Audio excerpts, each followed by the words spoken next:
हामी मञ्च साझा गर्नु केही समस्या छैन, तर त्यो मञ्च फेक हुनु भएन, त्यस्तो मञ्च धेरै बनिएको पहिला पनि, त्योदेखि चाहिँ हामी होसियारै छौँ। मञ्च साझा गर्नु ठुलो कुरो होइन। अहिले पनि धेरैवटा ठाउँहरूमा अल पार्टी मिटिङहरू राखिन्छ, हामी आफ्नो उपस्थिति दिन्छौँ, निस्वार्थ भावले उपस्थिति दिन्छौँ। हाम्रो कुरा चाहिँ सिधै हो, केन्द्र र राज्यको पिपेज जान्दैन, मुद्दा गोर्खाल्यान्ड, त्यति मात्र। हाम्रो कुरा पनि त्यति नै हुन्छ। साझा गर्नु केही त्यस्तो सङ्कोचको कुरा होइन, सङ्कोचको विषय होइन। मुद्दाको निम्ति हामी मञ्च साझा गर्नुको निम्ति तयार छौँ, तर त्यो मञ्च जिएमसिसी जस्तो हुनु भएन, त्यो मञ्च के अरे ज्याक जस्तो जोइन्ट एक्सन कमिटी जस्तो हुनु भएन। त्यो मञ्चमा सबै राजनीतिक दलहरूले आफ्नो राजनीतिक स्वार्थ भुलेर आएको हुनु पर्यो, मञ्च त्यस्तो हुनु पर्यो, पछिल्लो मञ्चहरू जस्तो हुनु भएन, त्यति मात्रै हो। आक्षेप त धेरै लाग्छ, प्रमाणसँग आयो भने त हामीले अखिल भारतीय गोर्खा लिग नगर्दा भइगयो नि।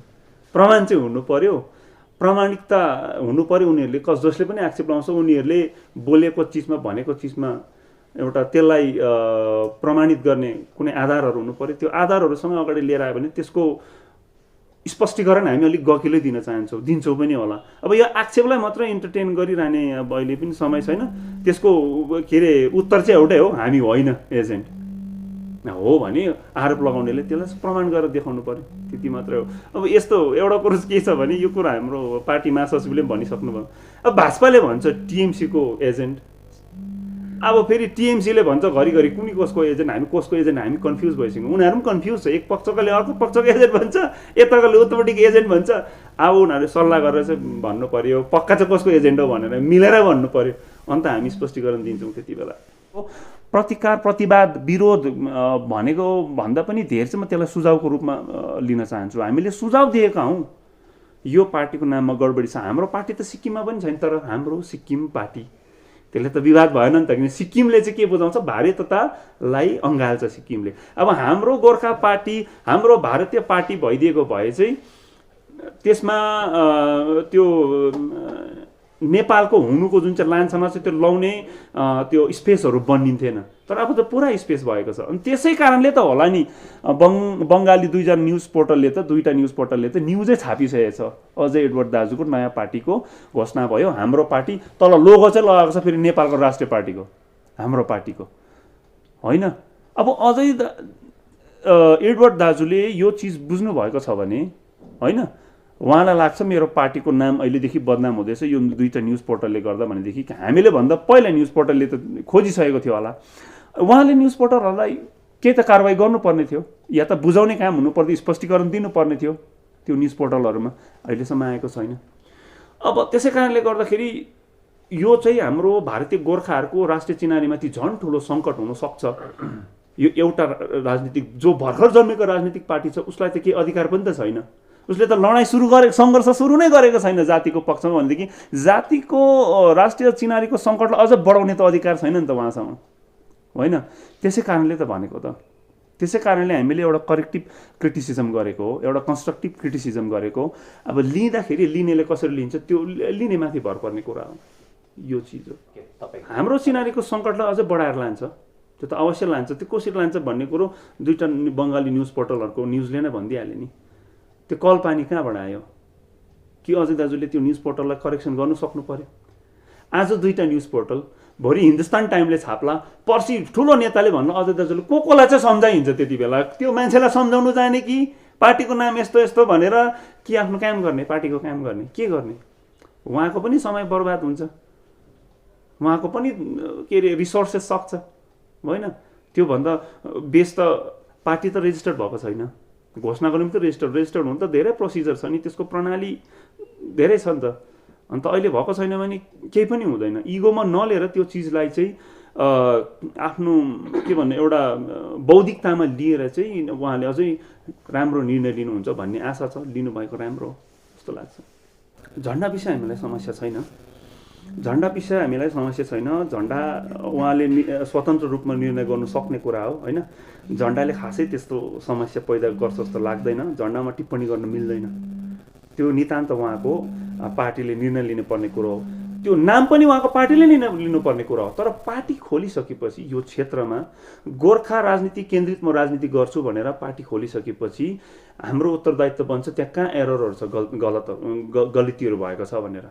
किनभने एउटा नयाँ पार्टीलाई म्याच्योर बनाउने, राजनीतिक दृष्टिकोणले परिपक्व बनाउने चाहिँ विपक्ष, बलियो विपक्षै हो। ऊ आफै म्याच्योर हुँदैन, उसले सिक्नुपर्छ, धेरै आलोचना सहनुपर्छ, झेल्नुपर्छ, बुझ्नुपर्छ, कतिवटा आलोचनालाई सकारात्मक लिनुपर्छ, कतिवटा आलोचनालाई प्रतिकार गर्नुपर्छ। उहाँहरूले राजनीतिक के भन्छ परिपक्वता त्यसरी नै आउँछ।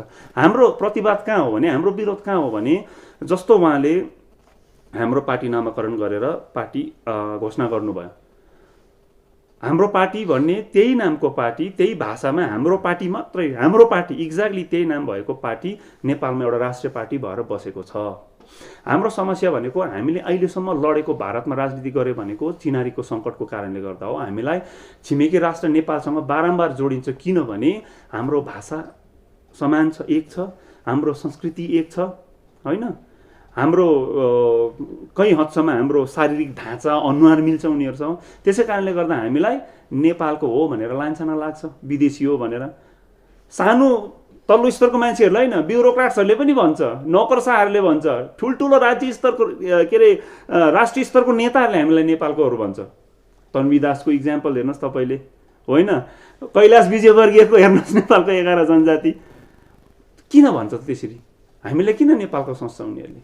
यो कुराहरू छ। त्यसै त परिचयको सङ्कट होइन, हामी भारतीय हो भनेर त्यो परिचयको सङ्कटलाई समाधान गर्नुको निम्ति हामीले अलग राज्यमा आएको हो, गोर्खाल्यान्डकै नाममा आएको हामीले, किन त्यही नाम भन्दैछ त्यही हो, होइन। अन्त त्यो भाषा, संस्कृति र शारीरिक ढाँचा मिल्दा हामीलाई यस्तो समस्या छ भनेदेखि, बारम्बार नेपाल जा, नेपालको हो भन्छ भनेदेखि, आजको दिनमा नेपालको राष्ट्रिय पार्टीसँग यहाँको पार्टीको नाम मिल्दा के त्यो सङ्ख्या अझै बढेर जाँदैन होला?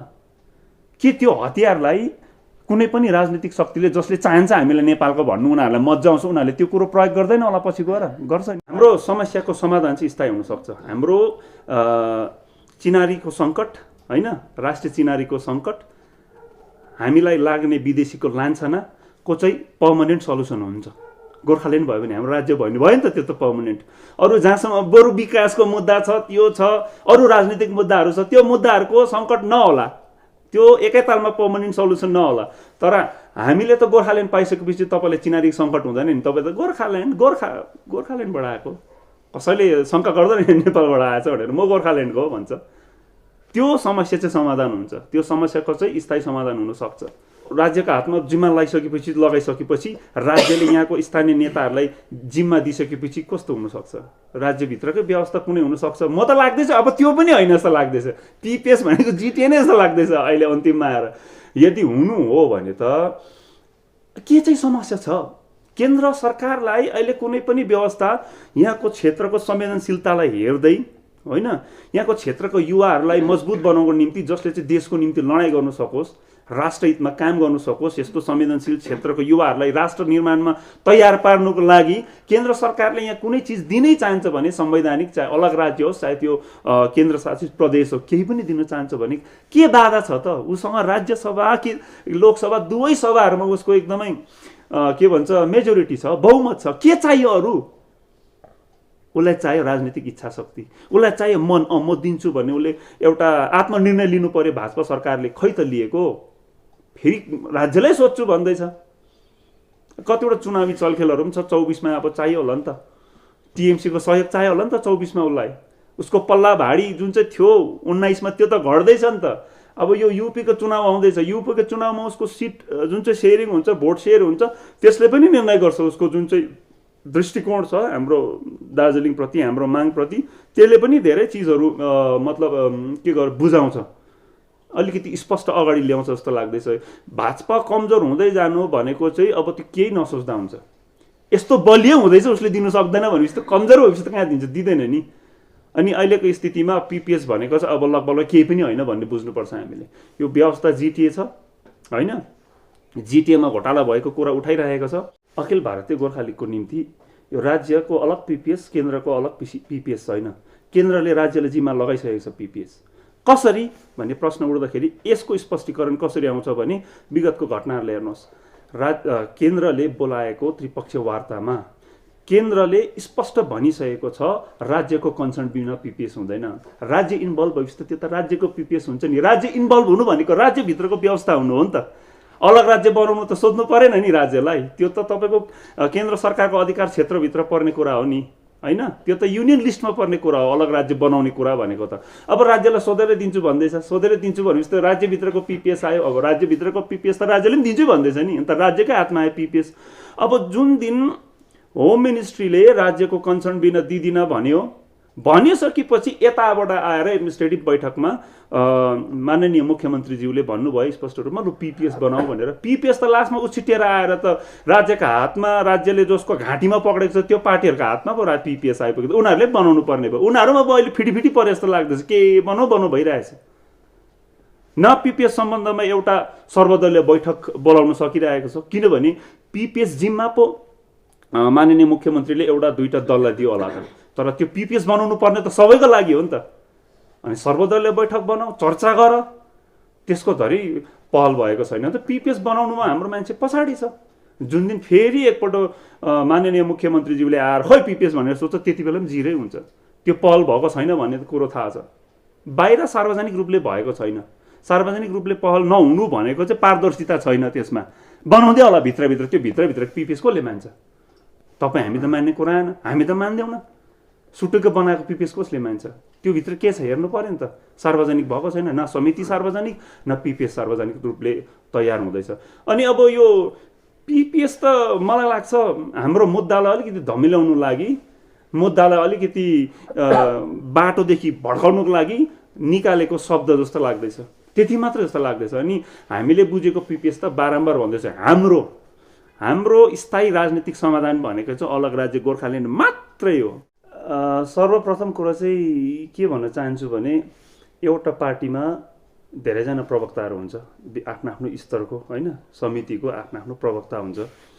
अनि धेरैजना यसरी मिडियामा आएर बोल्ने पनि गर्छन्, त्यो त अब सर्वविदित भएको कुरो। पार्टी चाहिँ एउटै हो नि त, एउटा पार्टीकै एउटै कुरा हुनुपर्छ। एउटा पार्टीको 10वटा कुरा भयो भने त्यहाँनिर शङ्का गर्ने धेरै ठाउँ बनिन्छ। अब 10वटा कुरा कसरी भयो भन्दाखेरि, उहाँहरूले अहिले चाहिँ पिपिएस भनेको गोर्खाल्यान्डै हो भन्नुहुन्छ भने, उहाँहरूले सेटलमेन्ट त निरज जिम्बाज्यूको जुन चाहिँ बयान थियो, प्रेस भेला थियो धेरै पहिला अगाडिको, त्यति बेला त उहाँले भन्नुभएको थियो नि त, 6औं अनुसूचीमा हामीले सेटल गरेको छौँ भाजपासँग भनेर। उहाँहरूले 6औं अनुसूचीमा चाहिँ सेटल गर्नुभएको छ, होइन। अनि अहिले आएर उहाँको मुद्दा चाहिँ गोर्खाल्यान्ड, त्यो त मिलेन नि त। कसरी हामीले प्रतिक्रिया गर्ने यस्तो कुरोमा? उहाँहरूले एउटा कुरो गर्नुभएको भए त्यो एउटा कुरोमा प्रतिक्रिया गर्नुहुन्थ्यो। अन्त कुरा गर्नुहुन्छ 10वटा, अनि 10वटा कुरोमा कुन चाहिँ कुरो चाहिँ पार्टीको टेको अडान हो? कसैले भन्छ 6औं अनुसूची हाम्रो अडान हो, कसैले भन्छ गोर्खाल्यान्ड भयो। अब उहाँको स्वयं अध्यक्षले भन्नुहुन्छ फेरि जिटे भन्दा अलिकति माथिको, के कुन कुरोमा हामीले प्रतिक्रिया दिनु? अनि जबसम्म उहाँहरूको अडान एउटा आउँदैन, यो चाहिँ जेएनएलएफ पार्टीको अडान हो भनेर, तबसम्म प्रतिक्रिया दिनै मिल्दैन नि। यस्तो परिस्थिति छ, यस्तो हिसाब छ अहिले चाहिँ। अब मलाई चाहिँ त्यहाँनिर चाहिँ अब हामीलाई अलिकति अन्यलता छ कुन चिजलाई, अन्त जहाँसम्म गोर्खाल्यान्ड हाम्रो मुद्दा हो भन्ने, अन्त यो 24सँग सारेको प्रश्न छ, त्यो त 24मा पनि हुँदैन नि। उहाँ भाजपा बोलेको होइन नि, भाजपाले त भन्दैछ नि हुँदैन भनेर। भाजपाले त भर्खर नै थाहा पाए अनुसार एउटा हिन्दू भन्ने न्युज पेपर छ, त्यो हिन्दू न्युज पेपरमा त्रिपक्ष वार्ता, जब अन्तिम त्रिपक्ष वार्ता भयो, त्यो त्रिपक्ष वार्ताको लगत्तै सकेपछि लगत्तै दिएको एउटा अन्तर्वार्तामा सांसद राजु विष्टज्यू आफैले गोर्खाल्यान्डको सम्बन्धमा होइन, यदि अब जिटिए चुनावहरू कोही मान्छे सत्तामा बस्छ भने, सत्तामा बस्नेले पनि त्यो महत्त्व र त्यो राजनीतिक अवधारणालाई बुझेको हुनु पर्यो। अनि सत्तामा नबसेर गोर्खाल्यान्डको आवाज उठाउनेले पनि त्यसलाई सत्ताबाट झार्नको लागि मात्रै चाहिँ राजनीति नगरोस्, गोर्खाल्यान्ड नभनोस्, उसले साँच्चै नै गोर्खाल्यान्डको लागि गोर्खाल्यान्ड भनोस्। यो दुई राजनीतिक शक्तिहरू मिलेर गऱ्यो भने भयो त, आन्दोलन पनि हुन्छ, विकास पनि हुँदै गरेको हुन्छ। यसरी मिल्यो भने हुन्छ, तर यो मिल्नु साह्रो छ, तर असम्भव छैन। गोर्खाल्यान्ड मुद्दा भन्नु धेरैवटा राजनीतिक दलको बाध्यता भइसकेको छ अहिले। गोर्खाल्यान्ड भनेन भने चल्दैन।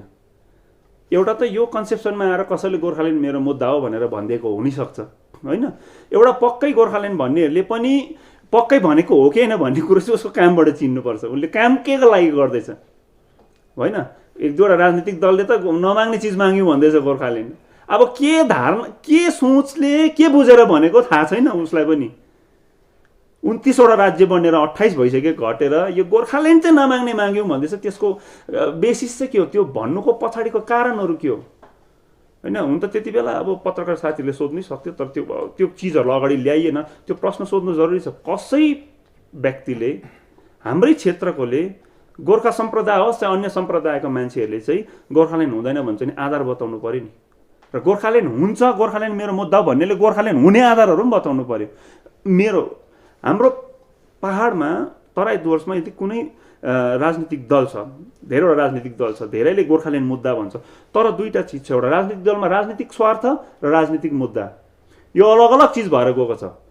कसै नेताको स्वार्थ हुन्छ सत्तामा बस्नु पैसा भोग्नु, उसले मुद्दा चाहिँ गोर्खाल्यान्ड भन्छ होइन, उसको स्वार्थ र उसको मुद्दा मिलेन, उसको कथनी र के भन्छ कर्ममा केही मिलेन, करनी र कथनीमा केही मिल्दैन। त्यो प्रायः जसो नेताहरू यही लाइनको नेताहरू छ।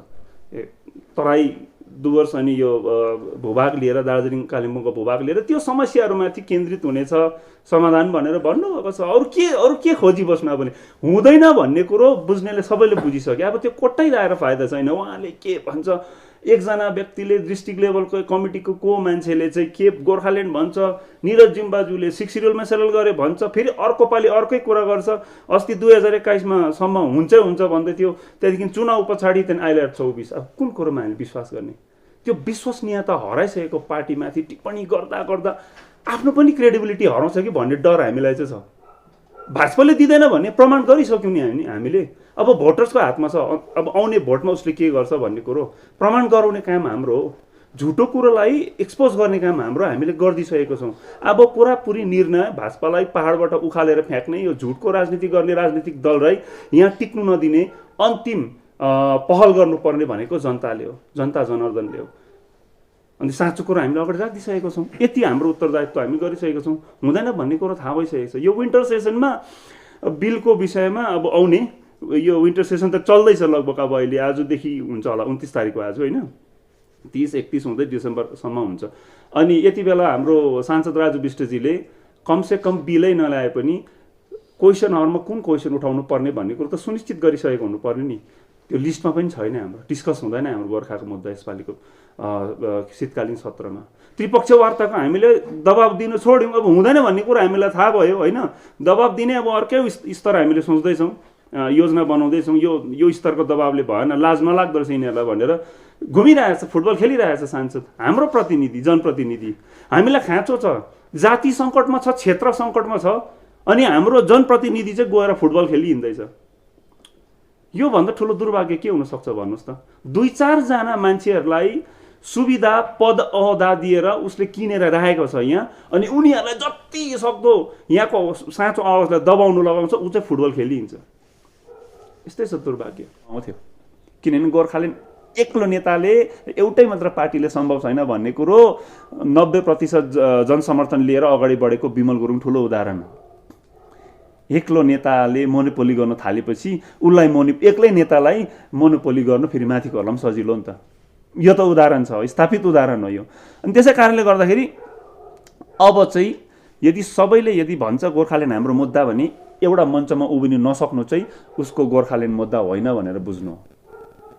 अनि उसको स्वार्थ अर्कै छ, मुखमा चाहिँ गोर्खाल्यान्ड भनेको मात्रै भनेर बुझ्दा हुन्छ। उसले गरेको काम तपाईँहरूले यदि कसै व्यक्तिले र शीर्ष नेताले कुनै पनि पार्टीको मेरो गोर्खाल्यान्ड मुद्दा हो भन्छ भने रणनीति के हो सोधिहाल्नुपर्छ तपाईँले। बेसिक रणनीति सपोज गोर्खा लिगले भन्छ, अहिले गोर्खा लिगले भन्छ, गोर्खा लिगले संविधान सभामा पनि खडा भएर भनेको हो त्यति बेला अरिबहादुर गुरुङले पनि, यो क्षेत्र एउटा संवेदनशील क्षेत्र हो, यो क्षेत्रको संवेदनशीलतालाई बुझेर चाहिँ केन्द्र सरकारले यहाँको राजनीतिक निर्णय लिनुपर्छ भनेर भनेको। अहिले पनि गोर्खा लिगले त्यही भन्दैछ। यही वरिपरि घुमेर बसेको क्षेत्रको संवेदनशीलता, जुन संवेदनशीलता चाहिँ राष्ट्रको अखण्डता सुरक्षासँग सम्बन्धित छ, यही वरिपरि गोर्खा लिगको अलग राज्यको रणनीति घुम्छ। यति चाहिँ भनिदिनु सक्छ। आधारहरू योहरू होइन। गोर्खाल्यान्ड पाएपछि त हाम्रो चिनारीको सङ्कट पनि समाधान, विकास पनि समाधान, सबै समाधान हुन्छ। तर माग्ने आधार चाहिँ बलियो हुनु पर्यो। माग्ने आधार चाहिँ हामीले केन्द्र सरकारमा गएर बोल्दाखेरि केन्द्र सरकारले सुन्नु पर्ने मुद्दाहरू हुनु पर्यो, आधारहरू हुनु पर्यो। हाम्रो चिनारीको सङ्कट भन्दा केन्द्र सरकारलाई के को मतलब होइन? यहाँ 12-13 लाख मान्छेले उफ्रेर चिनारीको सङ्कट के को मतलब? त्यस्तो माइक्रो कम्युनिटी त धेरै छ नि त। तर उसलाई पनि सुनुङ लाग्ने, उसलाई पनि डर लाग्ने मुद्दाहरू, आधारहरू बतायो भने उसले सुन्छ नि त। त्यो उसको पक्षबाट पनि हेरिदिनु पऱ्यो नि हामीले। हाम्रै पक्षबाट मात्रै पेलेर भएन। केन्द्र सरकारले त्यहाँ बसेर त्यो चेयरमा बसेर सुन्दाखेरि कुन मुद्दा कुन आधारहरू चाहिँ गकिलो छ त्यो गकिलो कुरा राख्नु पर्यो टेबलमा। अनि हाम्रो गोर्खालीको रणनीति त्यसकै वरिपरिको हुन्छ, अलग राज्यको रणनीति त अरूले पनि सोध्नु चुनावको रणनीति के हो, यो निर्णय लिनुपर्ने थियो तर उसको चुनावको स्वार्थ मात्र हेर्छ उसले पनि, त्यही छ स्थिति। त्यो चाहिँ यस्तो हो। पहिलो त्यो जुन चाहिँ विगतमा जुन चाहिँ एउटा उदाहरण बसेको छ, एउटा अवधारणा स्थापित भएको छ, त्यसले हो भने चाहिँ बाधै हो। तर यसो सोच्नुहोस् तपाईँले, हामीले सोचौँ गोर्खाल्यान्डको आन्दोलन भइसकेपछि 88 मा सम्झौता भयो होइन, सम्झौता भयो। अनि सम्झौता भएपछि त्यो सम्झौता सँगसँगै व्यवस्थामा बस्नुपर्ने बाध्यता जेएनएलएफलाई थियो नि त, क्रामाक्पालाई थिएन, अन्य पार्टीहरूलाई थिएन। उनीहरूले सिधा लाँदा हुन्थ्यो गोर्खाल्यान्डको मागलाई, लाँदा हुन्थ्यो नि त, लानु सकिन्थ्यो नै, तर लानु दिइएन क्या हो। सत्तामा बसिसकेपछि गोर्खाल्यान्ड पनि हुनु हुँदैन भन्ने खालको विचारधारा एकपल्ट सत्ता थापिसकेपछि, एकपल्ट व्यवस्था थापेपछि चाहिँ त्यो चाहिँ फुल स्टप हो, अब गोर्खाल्यान्डको आवाज उठाउनु हुँदैन भन्ने अवधारणा स्थापित गरिएको छ नि त, राजनीतिक अवधारणा। नभए त किन एकजना पार्टीले पो थापेको त सत्ता, त अरू पार्टीले सत्ता थापेको होइन नि, व्यवस्था थापेको होइन नि, अरू पार्टीले सिधा लाँदा हुन्थ्यो नि, त्यही मागलाई अगाडि बढाउँदा हुन्थ्यो नि त। तर के गरिन्छ, त्यो मान्छेलाई व्यवस्था दिइसकेपछि ऊ सरकारी मान्छे हुन्छ, सरकारले राखेको मान्छे हुन्छ। अनि सरकारले राखेको मान्छेले चाहिँ अन्य राजनीतिक शक्तिहरूलाई फस्टाउनु दिँदैन, किनभने उसलाई माथिबाट अर्डरै त्यस्तो हुन्छ। व्यवस्था तिमीले थापेको छ, तिमीले चलाऊ, अब आन्दोलन हुनु भएन, यो गोर्खाल्यान्डको अगाडि बढ्नु भएन, यही त हुन्छ। अनि उसले पुरजोर तरिकाले अन्य स्वतन्त्र आवाजहरूलाई दबाउने कोसिस हुन्छ। जिटिए थापिसकेपछि त्यस्तै भयो। आन्दोलन कसलाई गर्नु दियो र, कसलाई गोर्खाल्यान्डको आवाज अगाडि बढाउनु दियो, कसैलाई पनि दिएन। सत्तामा सत्ता के भन्नु भोगमा व्यस्त भए नेताहरू, र जसले उठाउनु चाहन्थे उनीहरूले पनि उठाउनु दिएन। अब जो सत्तामा बसेको छ उसले उठाउँछ गोर्खाल्यान्डको आवाज, कसरी हुन्छ त्यो सम्भव छ कि उसले सत्ता छोड्नु पर्यो। अनि यो चिजहरू भइसकेपछि चाहिँ एउटा अन्यलता बन्दै जान्छ।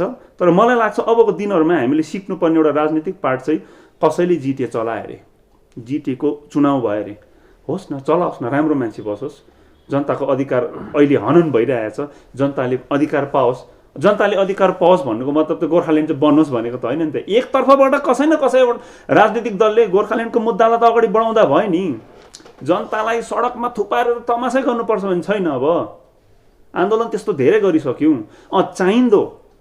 चाहिएको खण्डमा जनताले प्रोटेस्ट गर्नुपर्ने स्थितिमा पिसफुल प्रोटेस्ट गर्नै सकिन्छ, हुन्छ नि त्यसरी पनि होइन। तर सत्तामा बस्ने मान्छेले चाहिँ गोर्खाल्यान्डको आवाजलाई दबाउने काम चाहिँ नहोस्, त्यो रणनीतिले काम गर्न सकिन्छ।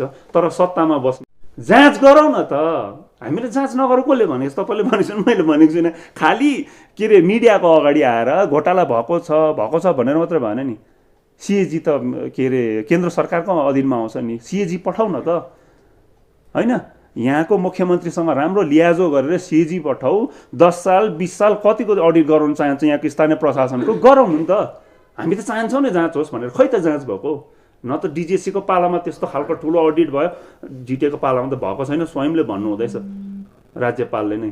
अन्त त्यस्तो चिजहरू छन्, गराउनु पर्ने हो। अब यो पिपिएसमा धेरै हामी लागिरहनु पर्छ जस्तो चाहिँ अब लाग्दैन, यसको पछि कुदेर फाइदा छैन। एउटा कुरो म तपाईँदेखि एउटा स्पष्ट कुरो चाहन्छु, त्यो के हो भने एउटा कुरो दुईवटा व्यवस्था फेल भएको छ, असफल भएको छ। यसमा हामीले आफैलाई मात्र असफल मान्नु हुँदैन, त्यो व्यवस्था बनाउने राज्य पनि हो केन्द्र पनि हो।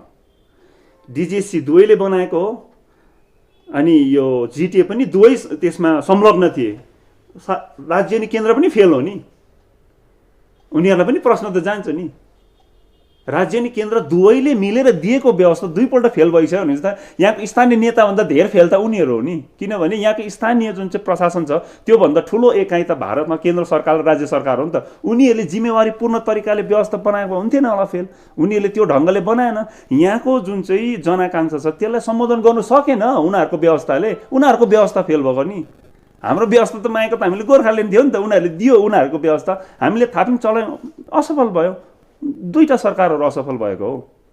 त्यसमा हाम्रो नेताहरू काहीँ न काहीँ जिम्मेवार होलान्, तर हाम्रो नेताभन्दा ठुलो एकाइ त भारत चलाउने, भारतमा ठुलो राजनीतिक शक्ति त दुईटा सरकार चलाउनेहरू हो नि त। उनीहरू फेल भएको, अब उनीहरूले सोचेर दिनु पर्यो। अब फेरि फेल हुन दिए भने उनीहरू फेल हुन्छ, देशको यस्तो संवेदनशील क्षेत्र अझै कमजोर हुँदै जानु भनेको त त्योभन्दा ठुलो दुर्भाग्य के हुनसक्छ र। खालि राजनीति गर्दा मात्रै राष्ट्रवादी राष्ट्रवादको नेसनलिजमको राजनीति गरेर भएन नि भाजपाले पनि राष्ट्रवादी जस्तै भएर निर्णय लिनु पर्यो नि होइन तर मलाई लाग्दैन भाजपाले यहाँ राष्ट्रवादी भएर राष्ट्रको हितमा चाहिँ दार्जिलिङ क्षेत्र तराई डुवर्समा चाहिँ राजनीति गरे जस्तो चाहिँ लागेको छैन